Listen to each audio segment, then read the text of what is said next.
Hello and welcome to today's FP Virtual Dialogue. We are excited to convene a very timely and important conversation today on the topic of how Afghanistan will impact America's role in the world. My name is Michael Kugelman. I'm the Asia Program Deputy Director and Senior Associate for South Asia at the Wilson Center in Washington. And here at Foreign Policy, I'm the writer of the weekly newsletter called South Asia Brief. It is my pleasure to host you today.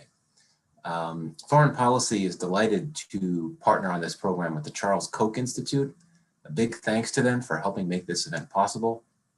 Momentarily, we will be joined by an impressive lineup of speakers who are experts on U.S. foreign policy and specifically America's role in Afghanistan and the broader region.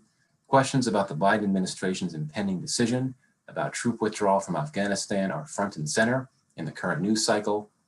Our conversation will look beyond the headlines.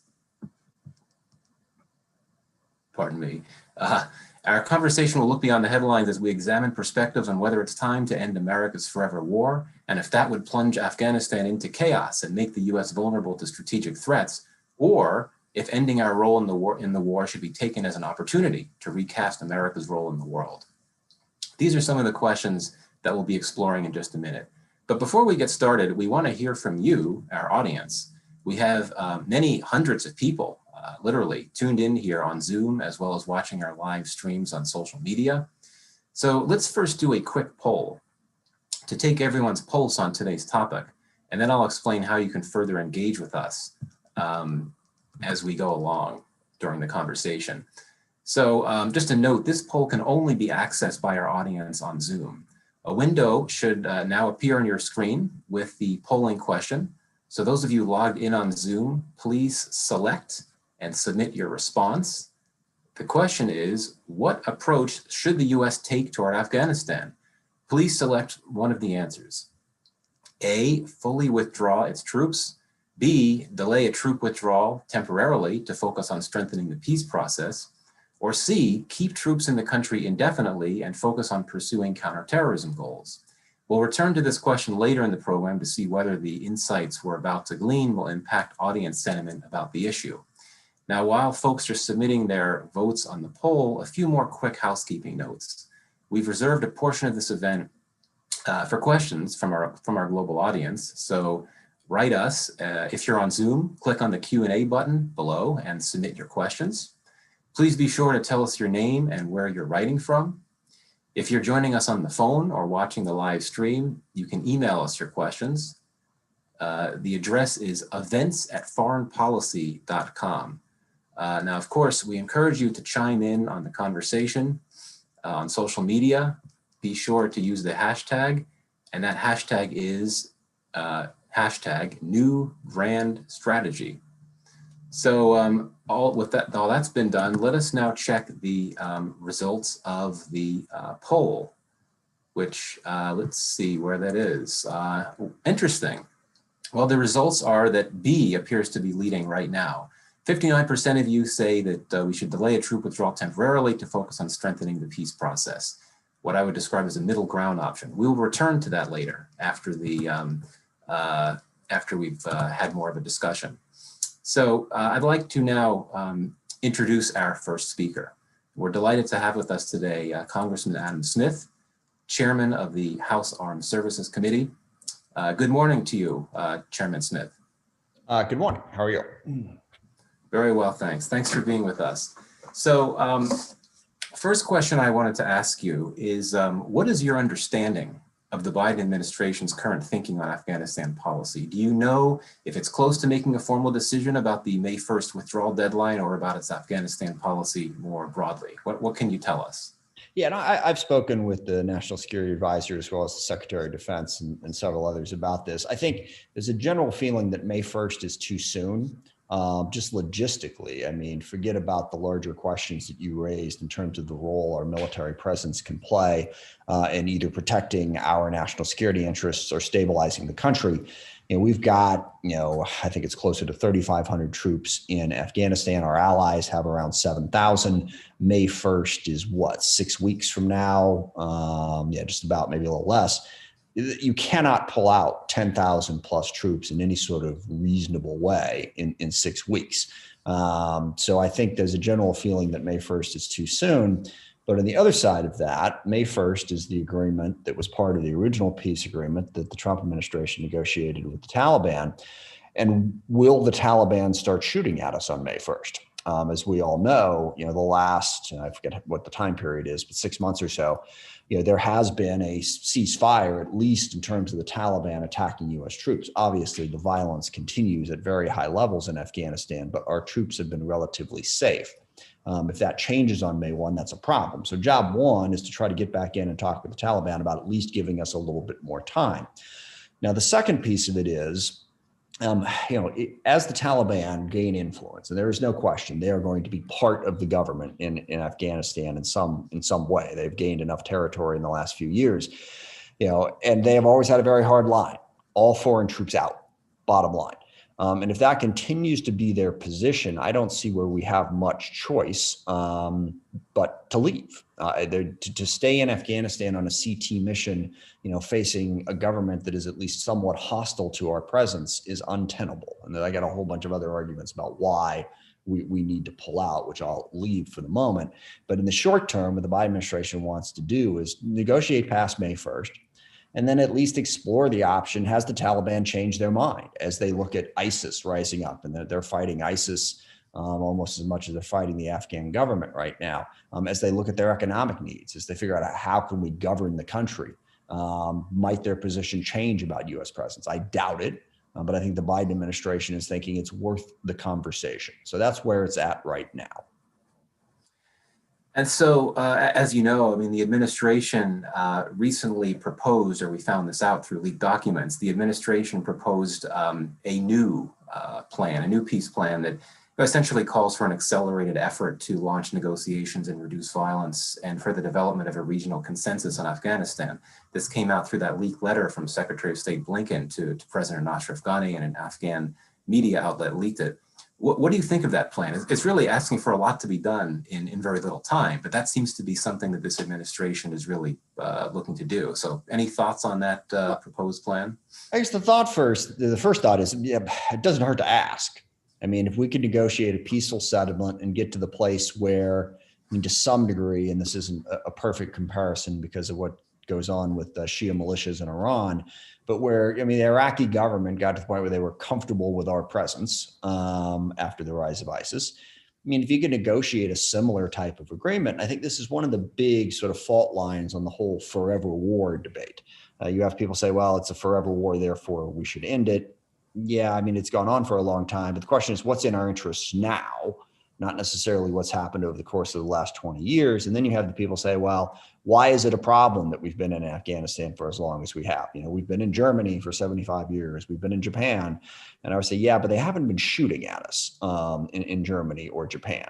So if we are there in a hostile environment, that is an entirely different question. So I think the Biden administration is looking at this and saying, can we get into a larger peace process? Yes, we would love to figure out some way to get the Taliban and the Afghan government and all the various factions and warlords to get along and be more peaceful. But also, if the existing government and the Taliban could be comfortable with our presence, then that gives us a different set of options. Now, as I said, I am skeptical. I think the Biden administration, frankly, is skeptical about whether or not this will be successful. But from a policy standpoint, new administration, they have to at least explore the option. And that's what they're doing right now. So I wanted to quote something that you had said several months ago, back in November. You said, that's quote, always dangerous, by the way, but go ahead. I'm sorry? I said, go ahead. That's always dangerous. Something I said in the past. I have to defend it at the present. Sure. This is a statement that you gave in November, and you said, quote, our primary goal has been and continues to be the prevention of transnational terrorists from launching an attack against the U.S. from Afghanistan. So how do you think that we could best achieve that goal? And especially if we no longer have boots on the ground, which could be a real possibility not so long from now. And, can this actually be done with no troops on the ground? In other words, how to maintain a counterterrorism capacity with no boots on the ground?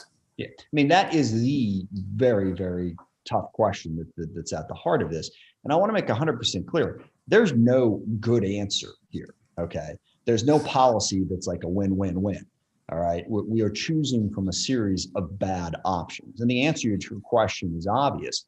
If we don't have a military presence in Afghanistan, it will be more difficult for us to contain potential transnational threats coming out of Afghanistan. No question about it. Okay. But there are a couple other questions that mitigate me towards saying we should still pull out. And that is, number one, what is that threat really going to be? This isn't the 1990s. Okay. This isn't where Al Qaeda has, set up camp and they've got the Taliban and no one's paying attention to them and they're operating free. This is a different situation. And in that different situation, what is the real threat that the radicals who are in Afghanistan or across the border in Pakistan are going to use Afghanistan as a place to launch attacks against us, particularly in light of the fact that extremists are now much more in Africa. They're in the Middle East and Syria. So I think the risk is lower, number one. Number two, if we are there in large numbers, we are vulnerable. It's going to cost us a lot of money. It is going to place lives at risk, and we are going to lose lives. So if we are there to protect American lives and we're losing them anyway because we're there, then that rebalances the question. So I think the risk there is greater. And I think that at the end of the day is what we have to balance. What is the greater risk? Is the greater risk if we pull out that we're going to have a transnational terrorist threat that we can't contain under any circumstances? Or is the greater risk that we stay, costs a lot of money, makes us vulnerable, and also, by the way, continues to give our enemies, a recruiting tool, which is the US military is trying to force its will on a Muslim country. And that's bad. Okay, how would we feel if we had, some number of troops in the US saying, hey, we're just here to look after our interests, don't mind us. So I think when I balance out all of those risks, absolutely, there is a risk that if we're not present, that a transnational terrorist group will show up and we won't be in as good a position to contain them. But I find that risk to be better than the risk of staying and all that could create. That's the balance that I'm trying to strike when I talk about our CT mission in the region. Understood. Thanks. I wanted to ask you one more question, and I was hoping to get to an audience question before we wrap. I wanted to zoom out a bit. This is a discussion not only on Afghanistan, but what our policy there means for our broader foreign policy. What do you think the implications of our policy in Afghanistan, especially as it relates to our troop presence, what are those applications? What are the implications of that for our U.S. foreign policy overall? What bearing do you think the administration's decisions in Afghanistan could have on broader considerations abroad, especially as they relate to our wider military presence overseas and our role in foreign conflicts? Yeah, there's several different pieces to this. One is, there is still a terrorist threat. I think a lot of times people want to forget that. I get into a lot of arguments with some of my friends on the left to say, we've been doing this for 20 years. It hasn't accomplished anything. terrorism is worse. We haven't had an attack, knock on wood, on the homeland like 9/11, and that's what we're trying to prevent. And I work with the military, I work with the special operations people, I see the briefs, I know what's going on out there. And ISIS and Al Qaeda, these groups, they still have transnational terrorist ambitions. They are still a threat, and that threat needs to be contained. We can't just say, oh, it's all good, we can go home. Now the question is, how do you contain it? I do believe that the US military is part of that solution. We need to track these groups, and we need to be able to protect ourselves where necessary. That has to be part of it. But what I hope we've also learned from the last 20 years is that we've relied too much on the military to solve these problems. And Stanley McChrystal always had a great way of saying it. If you've got 100 terrorists and you kill 3, how many do you have left? The answer is not 97. Okay. It depends. Do you kill 3 who have 1,000 relatives who now go off and join the group and ramp it up? Do you kill the 3 that are the key leadership, so you break the back of the insurgency and they're all gone? Those type of calculations need to be figured in. And it is my belief that in the last 20 years, we have relied too much on the military and too much on thinking if we kill enough people, it will be okay. We need to focus more on diplomacy, on partnerships, on counter-radicalization. And I think if we pull out of Afghanistan, it sends the message to the rest of the world that we get that. All right. Now, I don't buy into the people who say, oh, the US has just caused all these problems all over the world. We started Al Qaeda. No, we didn't. Okay. This is a radical, dangerous group of psychopaths who threaten the civilized world, and they need to be stopped. but are we going about it the best way? The rest of the world doesn't think so. The rest of the world thinks with a big bully coming in, blowing up whatever the hell we want to blow up, wherever we want to blow it up, and just causing more problems. And an opportunity to reset that and say, look, we get that being in Afghanistan has more downside than upside at this point. We want to look at a broader national effort here, international effort at containing this threat that doesn't simply rely on our military being everywhere, shooting at everybody that we want to shoot at. I think that is an important message that in the long run could strengthen our effort to contain this terrorist threat by getting us, more allies, more friends, and fewer enemies. Thank you. So a question from an audience member named Scott Greenwald. He says, given that we've been unable to train Afghan security forces after 20 years and spending a whole lot of money, what makes you think that a potential temporary extension of our presence there would make any difference? So it's a skeptical question, but one that many have, I think. Yeah, no, and that misunderstands my statement. I don't think that that's going to happen. Again, understand when I say that my purpose for the extension is simple and straightforward. It's logistics. Okay. I do not believe that in 6 or 8 months, we're going to magically have trained that last Afghan that, gets them to get along peacefully and all of that. No, it's just running for the exits pell-mell by May 1st is dangerous. Okay. It is dangerous to our troops. I don't want to leave a bunch of, high-grade military equipment behind for whoever grabs it either. That too is dangerous. It is a purely logistical argument. And if someone can present to me the military argument that somehow between now and May 1st, we can yank 10,000 troops and all the support, staff and all the equipment and everything out, well, then you're a miracle worker in my view. It's purely a logistical argument. I agree fundamentally with the core point behind that question, which is at this point we've done what we can do. I don't know what the future of Afghanistan is. I'm not terribly optimistic about it, but I don't think that lack of optimism changes if the U.S. stays for another year or another 10. I think in that regard, we've learned the limits of what we can do there, and it is time to change our policy and pull out responsibly. Well, thank you very much, Congressman. Unfortunately, we've run out of time. We're going to need to wrap up, but really appreciate your taking the time to offer those thoughts on our policy in Afghanistan. Thank you very much. And again, appreciate your contribution to this conversation. Well, thank you. I appreciate you guys' leadership on this issue. Thank you.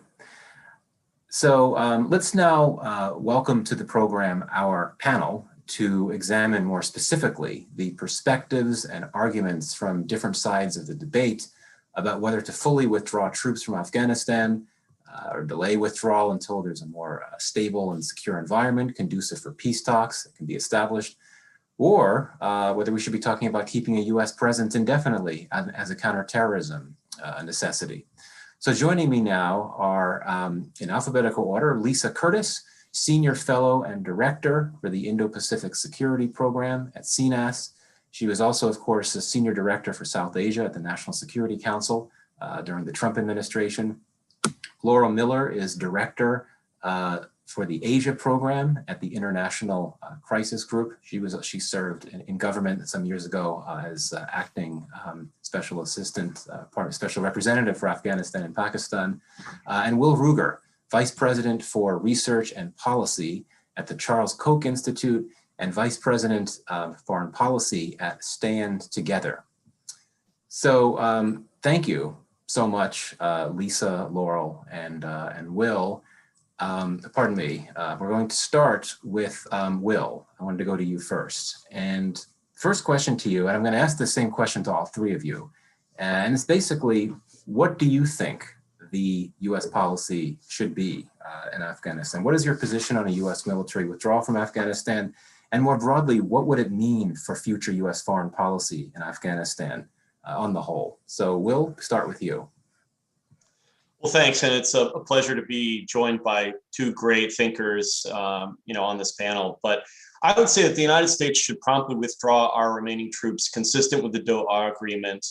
I think staying any longer than May 1st or just thereafter to allow for any logistical challenges is not required for our safety or the conditions of our prosperity. I mean, we long ago succeeded at what we needed to accomplish in Afghanistan. We attrited al-Qaeda. I mean, Leon Panetta talked about years ago how we had decimated al-Qaeda. We killed Osama bin Laden, and we've severely punished the Taliban for its allowing al-Qaeda to operate from its territory. And so we've accomplished the things that we needed to. What we failed to do is we failed at the expanded war aims that have crept in over the last 20 years. Some of the admittedly well-intentioned values promotion ideas, the democratization, the nation building, right? We have failed at these war aims. And I'm not sure, just like the Representative Smith talked about, that staying any longer is actually going to accrue on the positive side of the ledger, as opposed to actually harming our interests. And in fact, if we try to extend the deal without Taliban acquiescence, then I think we're really going to be back into a challenge. Americans or coalition forces could be killed and targeted. And I think that would be very problematic and then create a kind of political situation where the Biden administration may feel that it needs to respond, or that in order to protect our troops there, we would need to actually increase forces, which would get us back potentially into the situation we've been in for many years without success.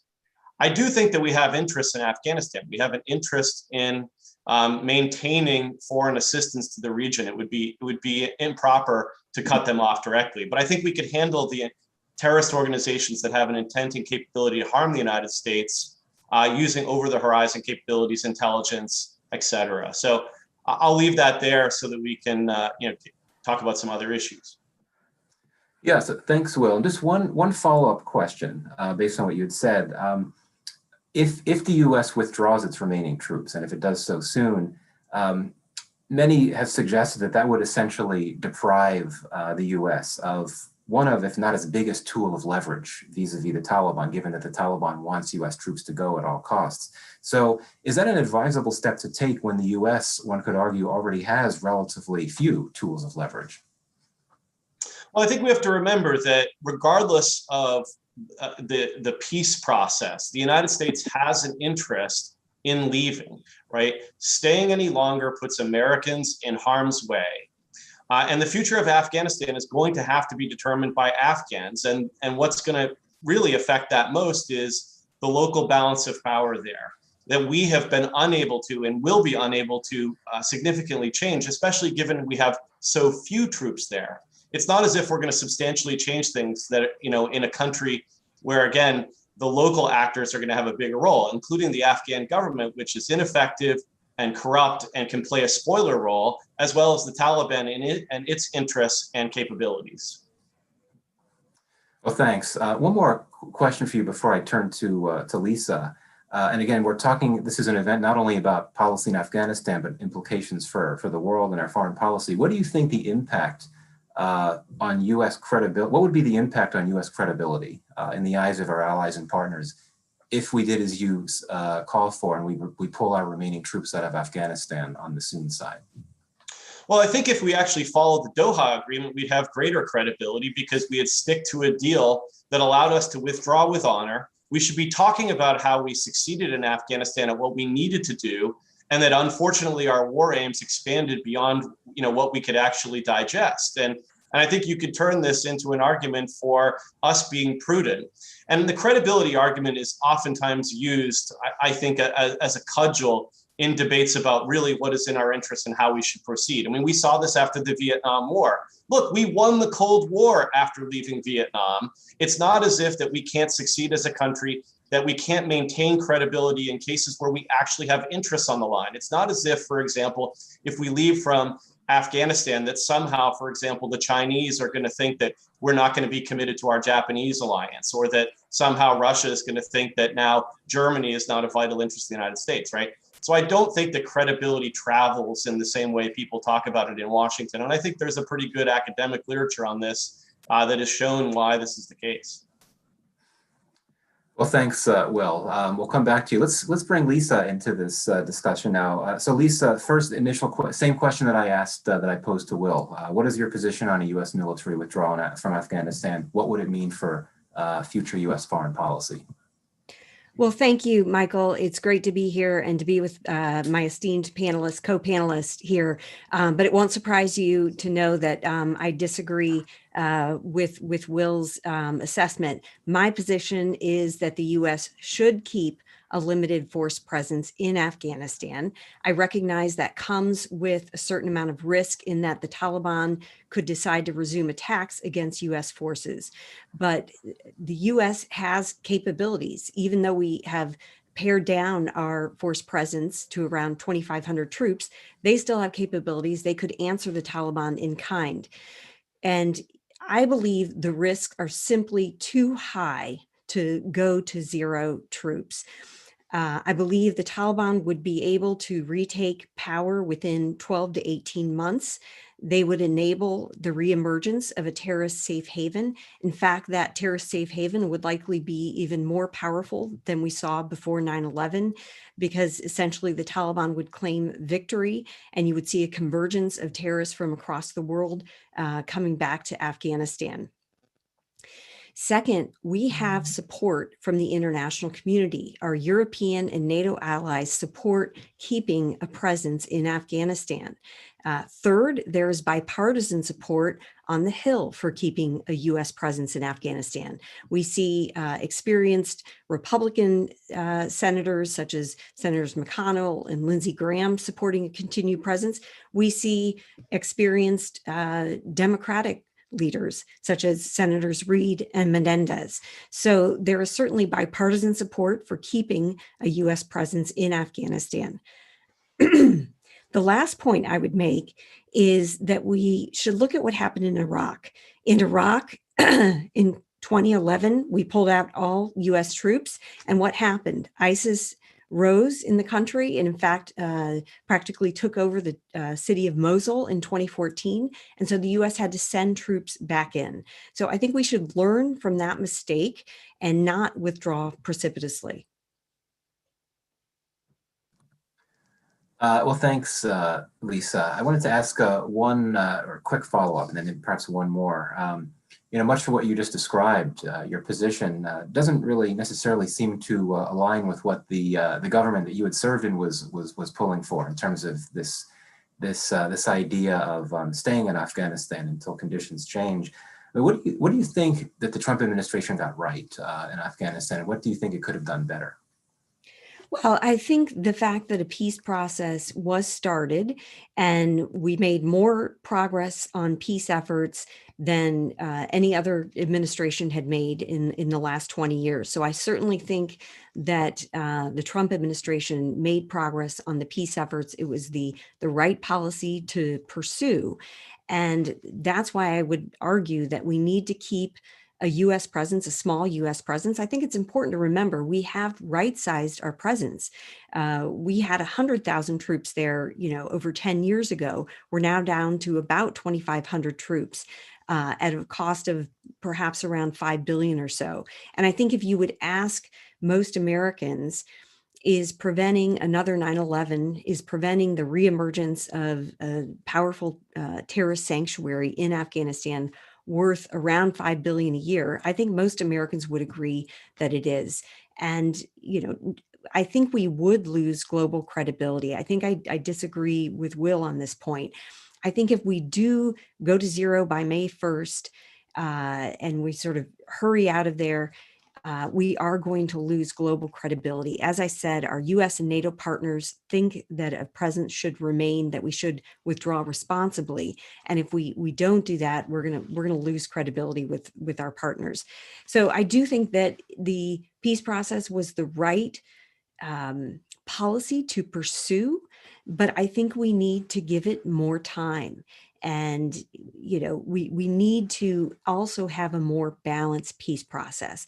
I think if I was going to criticize the way the peace process was handled, it was that whenever things became difficult, the US put more pressure on President Ghani to deliver concessions rather than the Taliban. Of course, that's easier. It's easier to get the Afghan government to make concessions, but it's not necessarily the right approach. So I would argue for a more balanced peace process where the US would expect concessions from both sides, not just one side.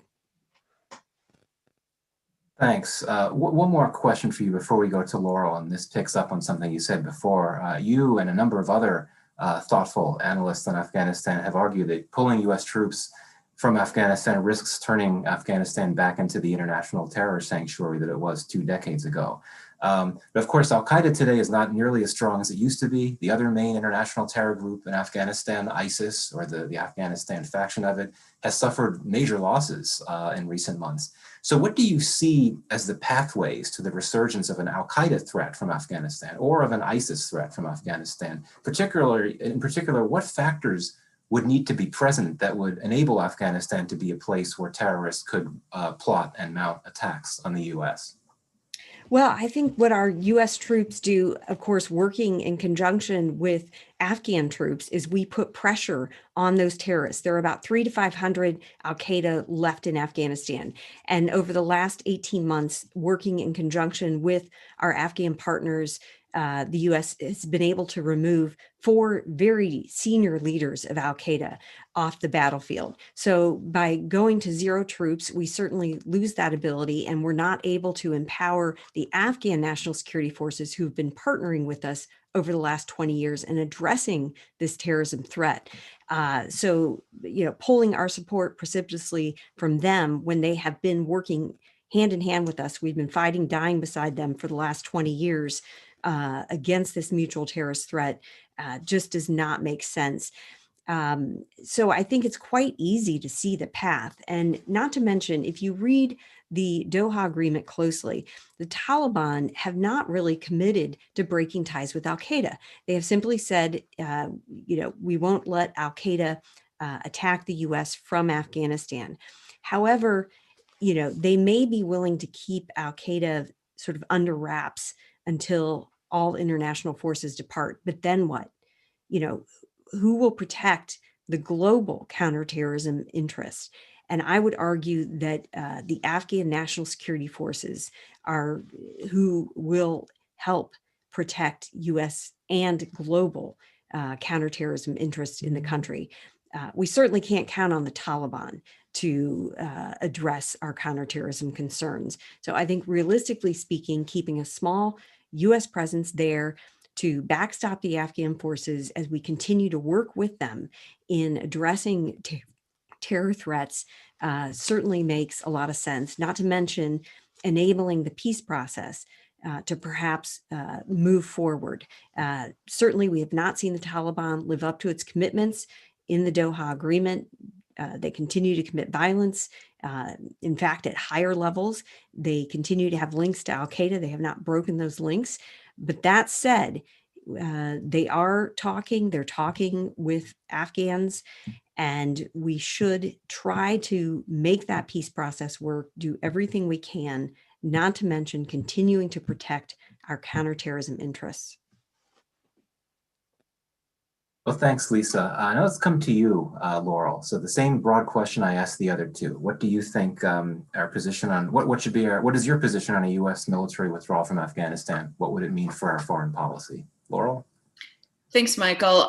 First of all, I thought that Congressman Smith laid out very well the ways in which the counterterrorism argument for an indefinite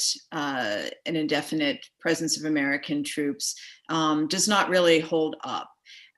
This is not something for which a kind of simple linear analysis really applies. There are some terrorists, we're occasionally killing them. Therefore, if we leave and stop killing them, there's suddenly a spike in threats that would materialize in harm to the American public.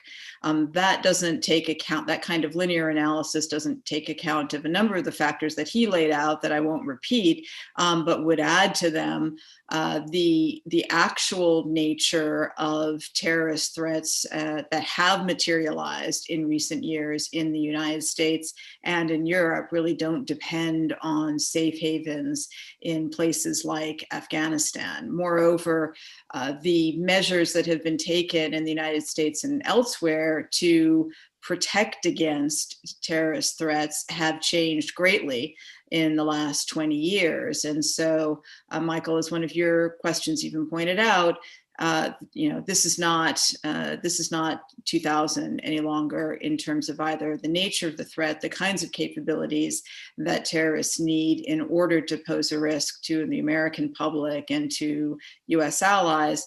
And it's not the same in terms of measures that have been taken to mitigate against those threats. In my view, US forces in Afghanistan should be used only for purposes that are not only necessary in terms of US national security interests, but for objectives that can actually be achieved. To me, that means that at this stage of American involvement in Afghanistan, the US force presence should be used to manage the withdrawal of American troops, contractors, and others in the least disruptive way possible. What US military can do in Afghanistan is they can prevent the Taliban from readily achieving their objectives through violence. That is and has long been the real nature of leverage over the Taliban. The US has not been able to compel the Taliban to do anything, but it can prevent the Taliban from, as I said, readily achieving their political objectives through violence. So I believe they should remain so long as that leverage, as I've described it, can be used to sustain a peace process that would minimize the disruption of a US withdrawal. However, the US Taliban agreement that was signed a year ago has greatly shortened the time horizon for the US to be able to use that kind of leverage. Once the US decoupled the timeline for withdrawal from the timeline for a peace process, it undercut its ability to use that troop presence and the pace of a withdrawal as leverage in a peace process. And I don't think that that can be rolled back. We can't turn back the clock a year ago to the period before the Doha deal and simply because someone wants something better to renegotiate it. Once the US stays beyond the period of time that there is effectively consent on the part of the Taliban to the US presence, as there is now and has been for the last year, the Taliban will once again be contesting the US presence. And once it's contesting the US presence, then that troop presence doesn't provide the kind of leverage for a peace process that I think gives it the only strong rationale at this time. I suspect the Taliban would be amenable to some short extension beyond May 1 for logistical reasons, as the congressman pointed out, also because the peace process is useful for them in building up their appearance of legitimacy. So I don't think that they will set it aside lightly, but I think we're talking about an extension of months at best, not enough to really complete a peace process, maybe enough to get it going to some extent, but probably not to an extent that will enable the peace process to survive an American withdrawal, but it's worth trying.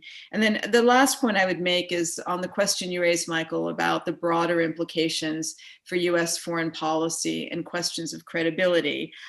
Like Will, I think that these concerns are exaggerated.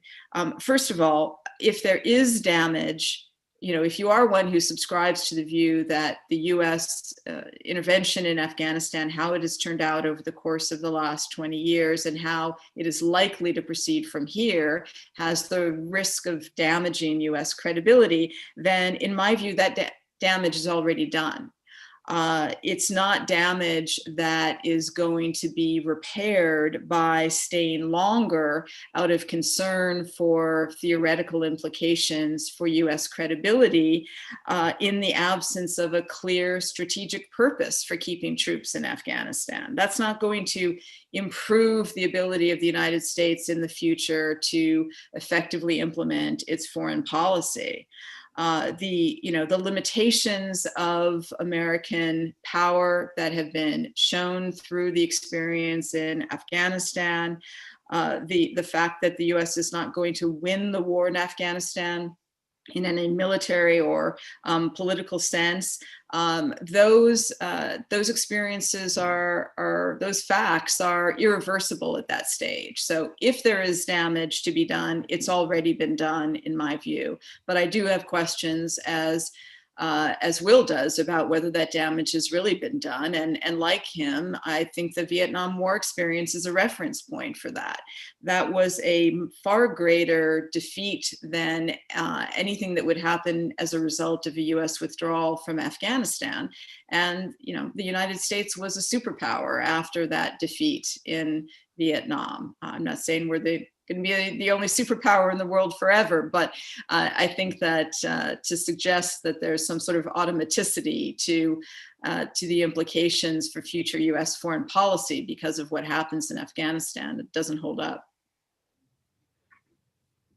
Well, thanks a lot, Laurel. One really quick question to you before I open things up to the three of you with one or two other questions, is that you have often, including, I believe, at an event that we hosted at the Wilson Center where you were present, you've often spoken of the need for some type of third-party mediator other than the US to oversee the peace process. And you recently suggested that perhaps the US might be looking to the UN to eventually serve that role. So what is your reasoning for this idea of a third-party mediator beyond the US, and how realistic do you think that might be? Two reasons for it. One, if you look at the experience of peace processes around the world and where they have and haven't succeeded, it is generally, not 100%, but generally the case that an impartial mediator or facilitator has been necessary. In Afghanistan, the US has been trying to somehow serve the role of the facilitator of a peace process at the same time that it is a party to the conflict and a party to the peace process. And those are incompatible roles. And I think I won't get into the details, but I think there are many examples of ways in which the US has gotten tripped up over the years by trying to play those incompatible roles. It's also the case that there isn't going to be any effective mediator without real political backing by the United States, by other regional and international powers that see themselves as having stakes in the outcomes in Afghanistan. And so for that reason, there is a utility in having a UN imprimatur to the work of a facilitator, because it would have necessarily the backing of the UN Security Council for that person to play a role. The other reason why I think and have long thought that a mediator is necessary is because it's been my expectation that any realistic time horizon for an Afghan peace process would extend beyond the period of US military engagement in Afghanistan. Therefore, you want to try to build in, while you can, some mechanisms for potential durability of a peace process beyond the American presence. I mean, to be clear, I'm not especially optimistic that, in fact, I'm rather pessimistic that the peace process will survive an American withdrawal, but there is some chance of it. And having a mediator in place somewhat proves that chance. Thanks a lot, Laurel. I just wanted to ask a question to the three of you, and then we're going to get to some audience questions. And feel free, for those of you that would like to respond to this question, feel free to respond briefly to the comments from your fellow panelists. And by the way, I should say I was remiss earlier in my brief introductions, meant to say that Will had been nominated by President Trump to serve as the U.S. ambassador to Afghanistan back in 2020. So the question I want to ask, and I think in terms of near-term policy challenges, it's right up there. How should the U.S. government align its relationship with President Ghani? He's perceived by many as an obstacle, given his opposition to some of the types of arrangements that the U.S. government appears to want to promote, such as an eventual new unelected interim government to move the peace process forward. But others argue that, well, he's the president of Afghanistan, so he needs to be engaged with. So what are our options in terms of how we should align our relationship with President Ghani? Any of the three of you would like to respond, please do. I'm happy to jump in first if you want to take us in Please. reverse order on these. Sure. So, I think it is certainly the case that the U.S. has not been in full alignment with President Ghani on questions related to the peace process, just like it was not in full alignment with his predecessor on questions of a peace process. But I also think it would be a mistake to see him in any way as the central obstacle. It is simply not the case that, but for the views of President Ghani, there would be peace in Afghanistan today, or even necessarily a healthy ongoing peace process. There are many other obstacles and many problems that have nothing to do with his perspective on what a peace process should and can look like. I also think it's important at this stage for the U.S. to take account of the fact in how it pursues its policy in Afghanistan, what I said previously, which is it's highly unlikely that a peace process will survive an American military withdrawal from the country. Therefore, to protect American interests, you would have to consider what is it you want to leave behind when you pull out. And here's where I take strong issue with the idea of trying to put together a transitional power sharing government in the near term, not at the, not in a late stage of a peace process, but really at the beginning stage of a peace process. I think that would be a very weak and fragile kind of arrangement and would put not only Afghanistan, but the United States in a much worse position if and when the peace process collapses, because that weak, fragile power sharing artifact would perish with the peace process and you'd be left with nothing. So it's better to have the government that stands today continue to stand after an American withdrawal than to hope that putting together a kind of quick fix power sharing structure would be a better option. Michael, if I could. Yes, please. Yeah, so I agree completely with Laurel on the second part of her response about the dangers of, allowing the current government to sort of go away and putting in an interim arrangement before the peace process has gotten to a certain point, before the Taliban has really committed to reducing violence. I think that risk, just tipping the balance completely in the Taliban's favor, actually helping the Taliban to retake power. And when you talk about the 8-page peace plan that was released in the public domain a couple of weeks ago, look, if you could do that whole peace plan, that would be great. If you could wave that magic wand, make it happen, that would be great. My fear is that the US, because it would be easier, would put pressure on President Ghani to step down and allow this interim arrangement without getting the Taliban's agreement to its part of the agreement, which is to reduce violence and adhere to a ceasefire. So I think that's the danger that we faced with this 8-page peace plan. If it's a way to buy time for the US to keep forces in the country and get the parties to focus on something, I think that's fine. But let's be careful about, what part of that peace process might be implemented, what part would not be. But to deal with the first part of the question on President Ghani, I think the idea that President Ghani is somehow responsible for the failure of the peace process is utterly false. I think he has become a convenient scapegoat to blame, but let's look at the facts on the ground, which are that President Ghani released 5,000 Taliban prisoners last year under pressure from the US government. He released hardened terrorists, people who have American, Australian, French, British blood on their hands. And he didn't really get much in return. In fact, what we got is more targeted killings against human rights activists, journalists, civil society. So I don't understand the idea of blaming Ghani for the failure of the peace process. And I was disappointed by the letter that was leaked from President Blinken Secretary of State Blinken to President Ghani, which seemed to imply that he was somehow responsible for the failure of the peace process.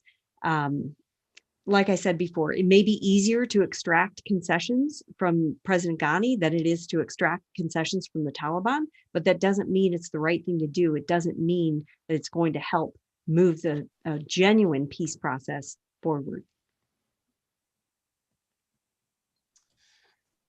Will, go ahead. I think you were going to weigh in. Yeah, I mean, I think that Laurel and Lisa have provided good answers to that. One of the things I would say in response to what we've talked about so far is that I don't think we've thought about how Afghanistan is only part of a broader context. And I don't mean just regionally, but I mean globally. And so I think that one of the reasons why Afghanistan withdrawal was something that President Trump and Ambassador Khalilzad worked so hard to get.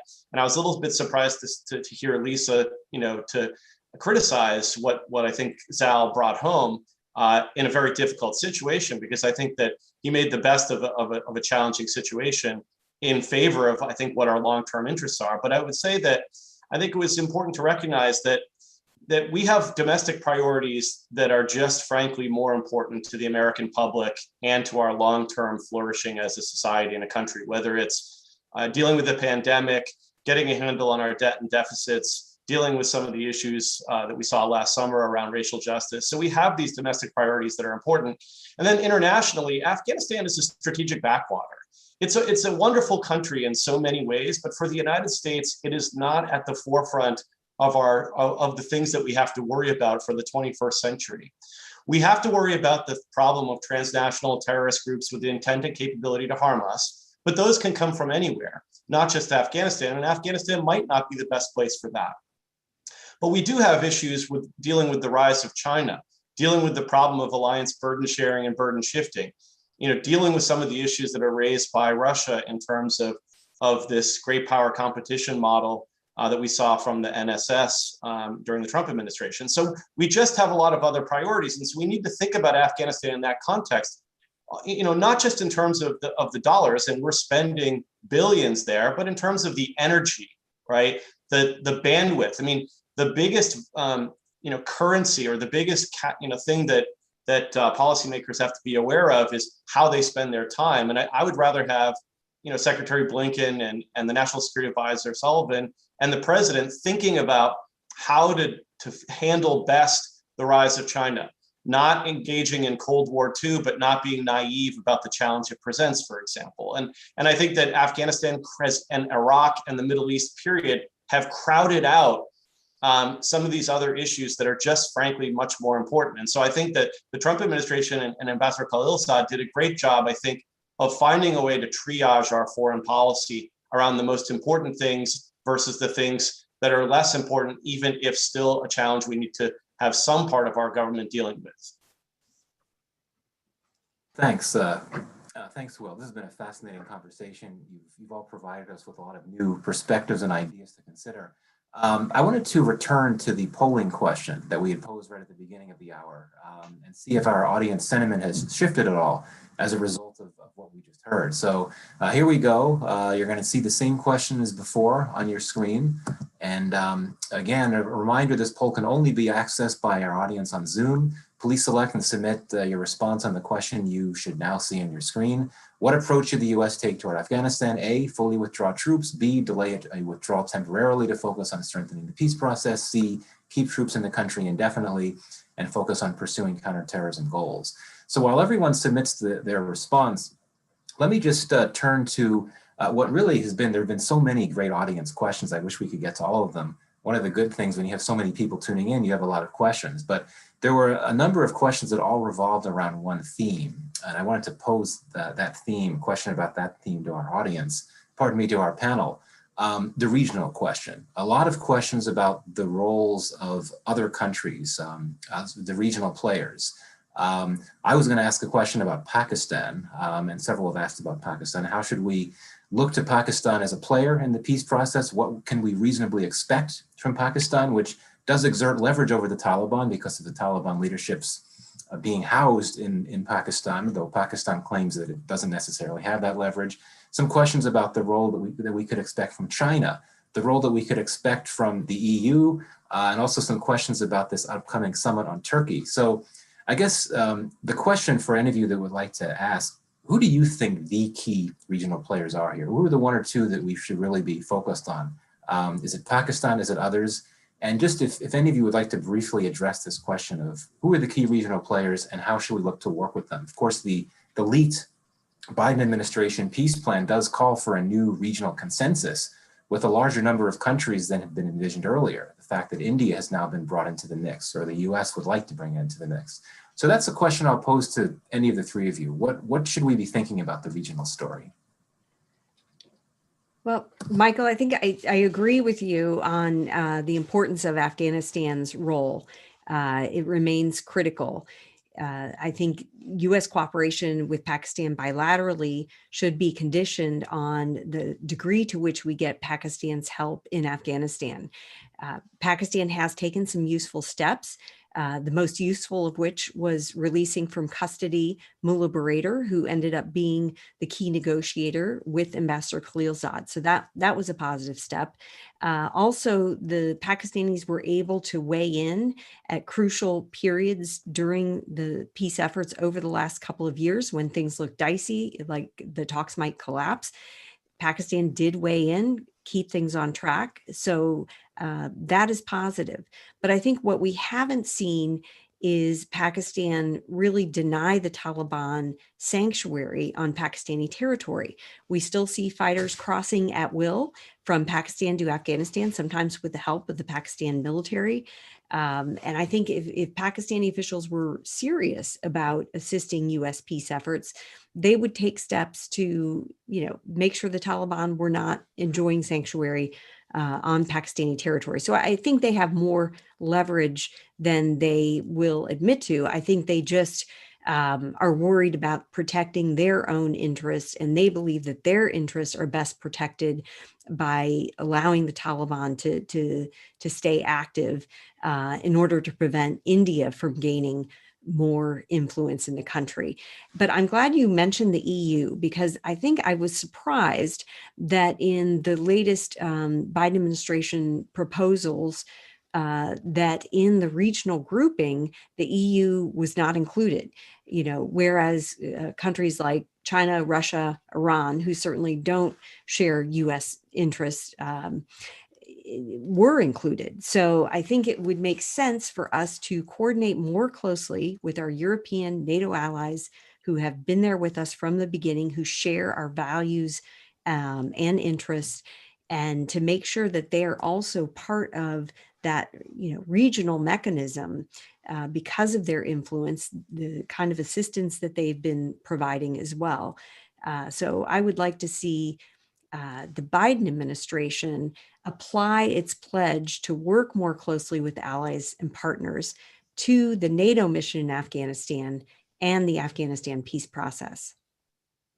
To jump in on that point, I think consulting with and coordinating with NATO and allies and the EU is good to do in terms of smooth relations with those parties, but wholly inadequate for producing any results in Afghanistan. The NATO allies ultimately, they have shown will go where the United States leads in Afghanistan.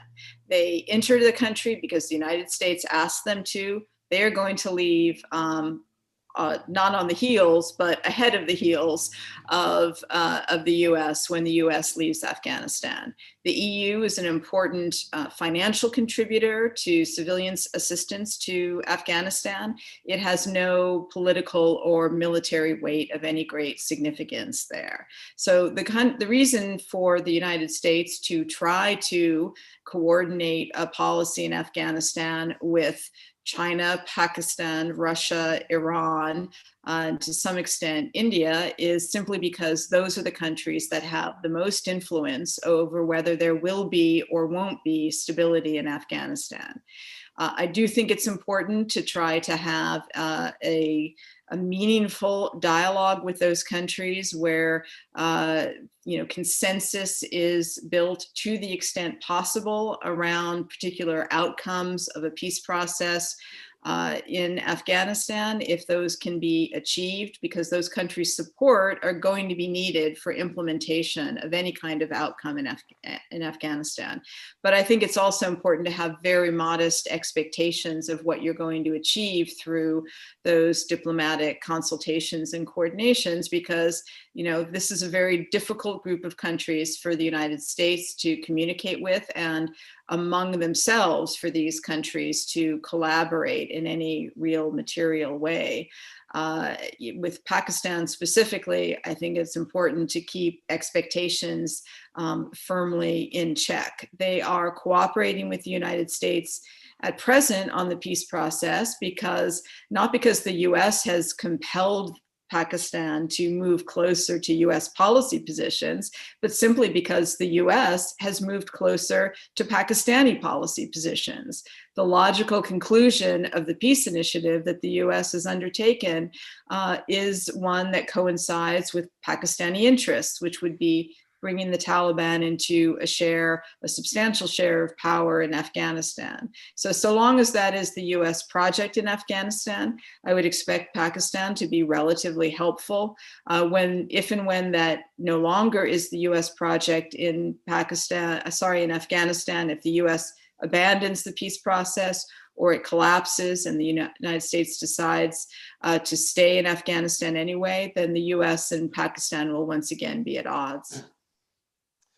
Yeah, I would just quickly add that I agree with Lisa and Laurel that there needs to be continued engagement with Afghanistan and with our partners, particularly when it comes to financial assistance, diplomacy. I think we should be talking to those other actors. But I do want to kind of leave this point, which is that ultimately what's going to happen in Afghanistan is going to be impacted on the margins by external actors, and margins matter a lot. But the fact is that it's going to really be up to the Afghans themselves. And we can't overstate how important that could be. I mean, look, the United States and its coalition partners had, well over 100,000 troops there.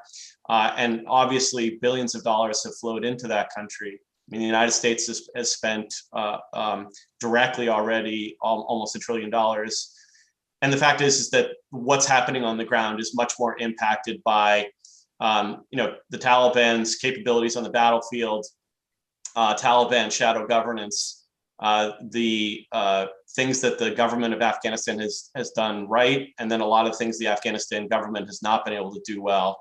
And so those local dynamics are going to be the greatest part of the variance on the outcome we're going to see. And I think we have to remember that, because I think Americans frequently think about how if we just have the willpower and we just stay engaged, that we will necessarily be able to dictate the majority of the results. And I just think that the last 20 years have proven that not to be the case. And I think after 20 years of this, not just in Afghanistan, but in the Middle East period, we should have a lot of humility about our ability and the ability of external actors to determine the results in any particular state. I think that's an excellent point, and I fully subscribe to what Will just said. Yeah, well, thank you all. Unfortunately, we're going to have to wrap up, but quickly, the poll result is very interesting because it's essentially identical to how it was when we posed it originally. And essentially, the middle ground option of staying in Afghanistan until the conditions are better for a withdrawal and try to get the peace process on track, that carried the day, which I guess suggests that the the views of the audience are strong and immutable, despite the great conversation that they heard today. And that may well be the position, probably likely position that the administration will take. We have to end it. This has been a really interesting and insightful conversation. To all our panelists, it's been a pleasure to speak with you all. Thank you very much for joining us to discuss your perspectives on these issues. Special thanks again to the Charles Koch Institute for partnering with FP on this program. Stay on top of this evolving issue and all other major global news and trends by reading Foreign Policy, and for Afghanistan and regional updates, a plug for myself, I encourage you to sign up for the South Asia Brief, my weekly newsletter published by FP. Huge thank you to our audience for the enthusiastic participation. We've had over 1,000 people tune in on Zoom alone, plus many more watching our live streams. We're glad that we are able to reach a truly global audience to explore these complex and thought-provoking topics with us. Please stay tuned for much more to come from FP, including an FP Insider special event next week that'll spotlight progress, challenges, and lessons we're learning from the global COVID vaccine rollout. That's March 30th at 11 a.m. EDT.